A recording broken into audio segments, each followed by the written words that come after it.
Hi there. In this video, I am going to teach about a concept called MGI. This is an acronym that I learned from Dr. Becky Kennedy.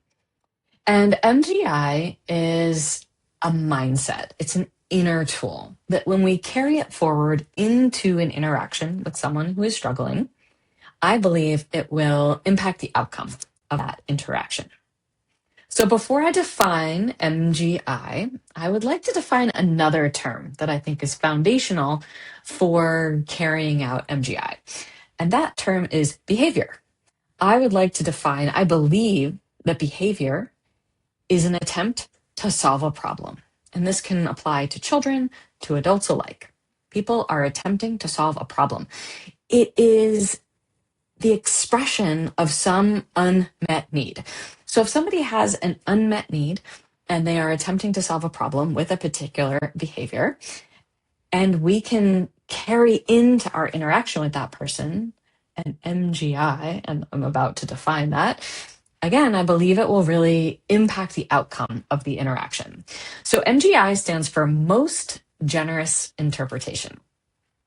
And this means we look at the behavior, we hold the idea that they are trying to solve a problem, that they have some unmet need, and we think about generous interpretations of that behavior.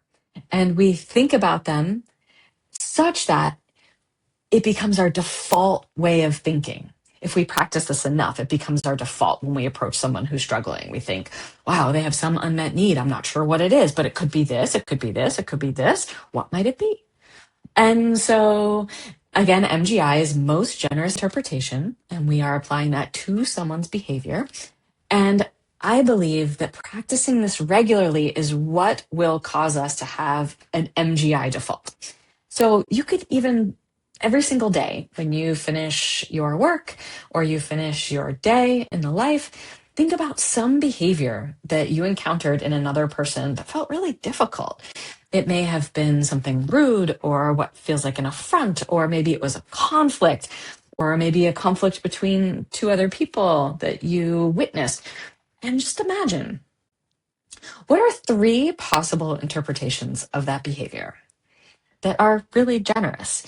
And this is the most important thing I'll say in this video, I think. It doesn't matter if your interpretations are right. Doesn't matter. The idea is that you practice imagining what it might be, and then that creates a default mindset. So imagine that you are leading a hike, a forest therapy walk, a backpacking trip, and you're sweeping, you're at the back, and everyone else has sort of approached a summit, and you're the last one to arrive because you've been sweeping. And when you get there, one of your participants they're ripping their backpack off and they're screaming and they're yelling. And maybe this is somebody who's been a bit difficult for you throughout the course of the day or days, or even historically.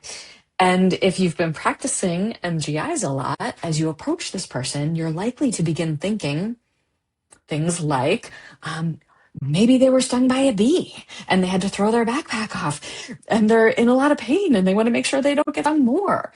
Or maybe this person has difficulty with sensory processing and they're sweaty and they're hot and now they're cold because of the wetness, and that's really uncomfortable for them, beyond which they are able to cope. Or it might be that there's something they really need in their backpack. They're really hungry, or again, they've been stung by a bee and they have a history of anaphylactic shock and they need their EpiPen. So again, it doesn't matter if these are right, but when we practice these on a regular basis, that becomes our default thinking when we approach someone who's struggling.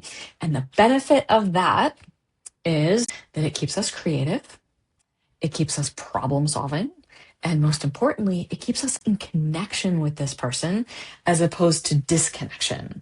And I say this a lot throughout the course. Connection is the correction.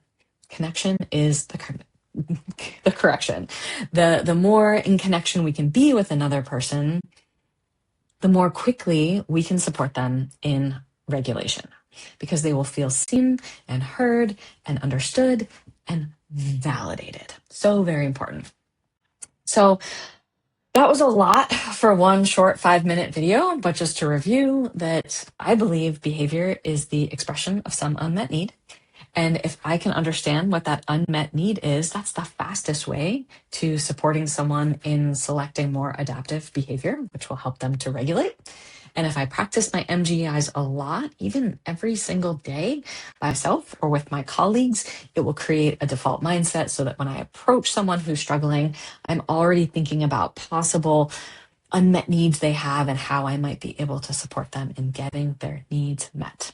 And ultimately, it keeps me in connection with them, which is the correction. All right. Definitely let me know if you have questions about this in the comments, and I'll be curious to hear what you think. Thanks so much.